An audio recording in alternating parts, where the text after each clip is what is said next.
స్థిరాస్తి కనుక ఏ అపార్ట్మెంటు స్థలము కొనుక్కుంటే సిటీ లిమిట్స్లో అది మున్సిపల్ కార్పొరేషన్ పంపిస్తే మీ పేరు ఆటోమేటిక్గా అఫీషియల్గా రికార్డ్స్లో నమోదైపోతుంది. అలాంటప్పుడు ఈ చట్టాన్ని టైటిలింగ్ ఆఫీసర్ దగ్గరికి వెళ్ళి క్లెయిమ్ పెట్టుకోవాల్సిన అవసరం ఏముంది?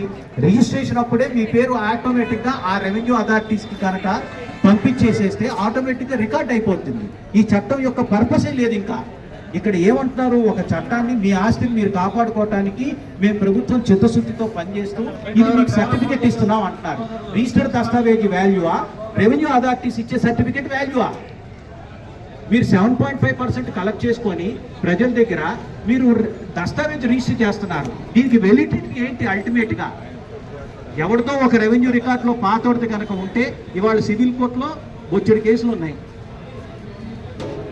రైతు ఆయనకి ఎప్పుడో ఉన్న స్థలాన్ని ఎప్పుడో అమ్మేసినా, లేకపోతే ఒక వ్యక్తి కనుక ఒక లార్జ్ ఎక్స్టెంట్ ఉండి అమ్మేసేసి ఒరిజినల్ సేల్ డీడ్ ఆయనకి ఇవ్వకపోతే మనకి ఇక్కడ దురదృష్టవశాత్తు మనకి 71 నుంచి 88 వరకు ఉన్నది ఒకే ఒక్క సబ్ రిజిస్ట్రార్ ఆఫీసు తగలబడిపోయింది.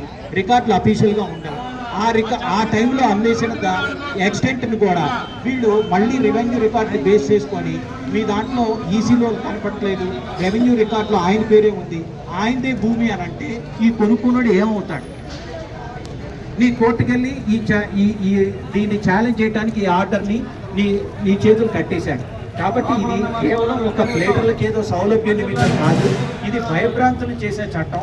ఇది ఓన్లీ వాళ్ళు ఏమంటారంటే మా revenue record it is the final basis for your title అంటున్నారు, which is an absurd thing. అసలు ఉన్న చట్టాలు ఏమవుతాయి?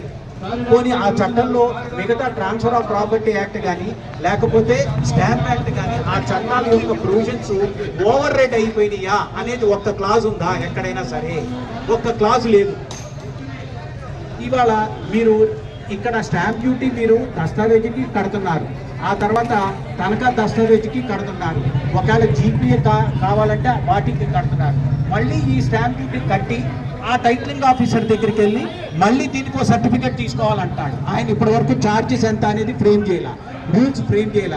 సో ఒక వ్యక్తిని డబల్ ట్యాక్సేషన్ చేయించి అసలు ఒక ఎంఆర్ఓ ఆఫీస్లో ఒక చిన్న అడంగల్ కానీ ఒక పట్టాదారు పాస్బుక్ కానీ కనుక మనం పొందాలి అని అంటే మినిమం 45 రోజులు పడుతుంది.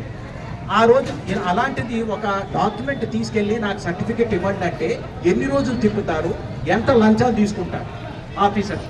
సో ఇవన్నీ కూడా ప్రజలు కూడా చైతన్యవంతులు చేసి ప్రజలకు కూడా వీటి మీద సరైన అవగాహన వచ్చినప్పుడే ఈ చట్టం యొక్క దుష్ఫలితాలు అనేది మనం పబ్లిక్లోకి తీసుకెళ్ళగలగాలి. ఇది మెయిన్ మన మోటివ్.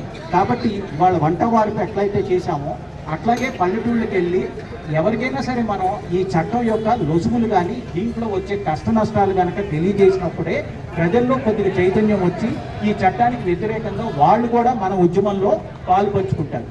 ఈ అవకాశం ఇచ్చిన అందరికీ మిత్రులకి ధన్యవాదాలు.